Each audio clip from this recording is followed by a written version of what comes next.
Hi friends, welcome to నేటిస్త్రీ.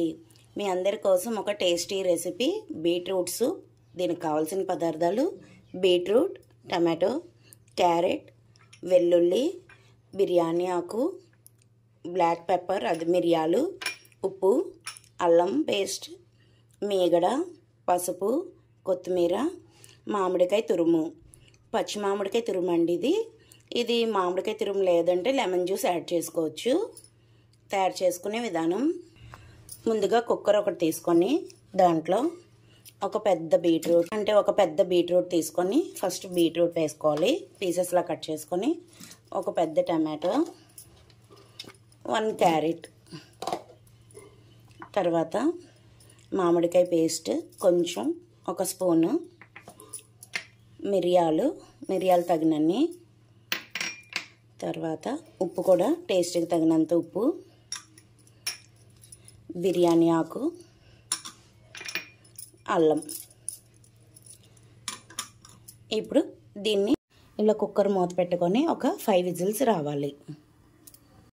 ఇదిగోండి, ఇలాగా cooker whistle వచ్చేసిన తర్వాత మూత తీసి దీంట్లోని వాటర్ని స్ట్రెయిన్ చేసుకొని ఈ పీసెస్నేమో బాగా చల్లగా అయ్యే వరకు పక్కన ఉంచుకోవాలి.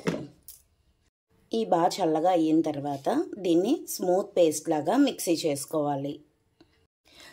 ఇదిగోండి, బాగా చల్లగా అయిపోయింది. ఇలాగ ఒక మిక్సీ జార్లో వేసుకొని మనం దీంట్లో బిర్యానీ ఆకు వేసాం కదా, అవి బయటకు తీసేయాలి.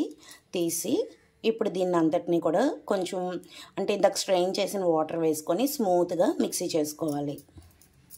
ఇదిగోండి, ఇలాగా మనం స్మూత్గా మిక్సీ చేసుకొని తర్వాత మళ్ళీ ఒకసారి ఇలా స్ట్రెయిన్ చేసుకుంటే ఏమైనా వేస్ట్ పీసెస్ ఏమైనా ఉండిపోయినా సరే మనకి ఇందులో ఉండిపోతుంది. సూప్ ఏమో స్మూత్గా స్ట్రక్చర్ చాలా బాగా వస్తుంది అన్నమాట. తర్వాత ఇలా ఒక ప్యాన్ పెట్టుకొని దీంట్లో కొంచెం మేగడ వేసుకొని తర్వాత ఇది కరుగుతుంటుంది కదా, దీంట్లో వెల్లుల్లిపాయ పీసెస్ చిన్న పీసెస్లో కట్ చేసి వేసుకోవాలి. వెల్లుల్లి, ఇందులోనే కొంచెం పసుపు, ఇవన్నీ కలిపి బాగా వేయించుకోవాలి. పసుపు ఇదంతా పచ్చివాసన పోయేలాగా బాగా వేయించుకోవాలి. ఇదిగోండి, ఇవి ఇలా బాగా వేగుతున్నాయి కదా, ఇప్పుడు మనం మిక్సీ చేసుకున్న జ్యూస్ని ఇందులో వేసుకుందాం. బీట్రూట్ది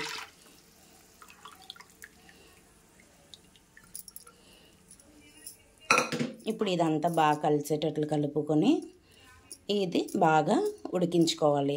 మనం ఆల్రెడీ సాల్ట్ అది వేసాం కదా ఇందాక, మీకు బాయిల్ చేసుకునేటప్పుడు అది సరిపోకపోతే మళ్ళీ ఒకసారి చూసుకొని టేస్ట్ని అడ్జస్ట్ చేసుకోండి. ఒకవేళ మిరియాల ఘాటు అది సరిపోలేదు అంటే కొంచెం మిరియాల పొడి పైనుంచి వేసుకొని మళ్ళీ ఒకసారి బాయిల్ చేసుకుంటే ఇదిగోండి, సూప్ రెడీ అయిపోయింది. మనం టేస్ట్ని అడ్జస్ట్ చేసుకొని కన్సిస్టెన్సీ కూడా సూప్ కన్సిస్టెన్సీని కూడా అడ్జస్ట్ చేసుకొని స్టవ్ ఆఫ్ చేసుకొని సర్వ్ చేసుకుంటే ఎంతో టేస్టీగా యమ్మీగా ఉండే బీట్రూట్ సూప్ రెడీ. ఒకసారి ట్రై చేయండి, చాలా టేస్టీగా ఉంటుంది. బీట్రూట్, టమాటో, క్యారెట్, మిరియాలు ఇలాంటివన్నీ కూడా మన డైలీ లైఫ్లో ఏదో విధంగా మన ఫుడ్లో యాడ్ చేసుకుంటే మనకి మంచి బెనిఫిట్స్ అనేవి వస్తాయండి. స్కిన్ గ్లో వస్తుంది, ఫేస్ గ్లో వస్తుంది, ఐ సైట్ బాగుంటుంది, విటమిన్ సి ఇలాంటివన్నీ చాలా మంచి బెనిఫిట్స్ అన్నీ మనకి లభిస్తుందండి. ఒకసారి యాడ్ చేసుకొని ట్రై చేయండి. ఇంతవరకు మా ఛానల్లో సబ్స్క్రైబ్ చేయకపోతే సబ్స్క్రైబ్ చేయండి, లైక్ చేయండి, షేర్ చేయండి, కామెంట్ చేయండి. Thank you.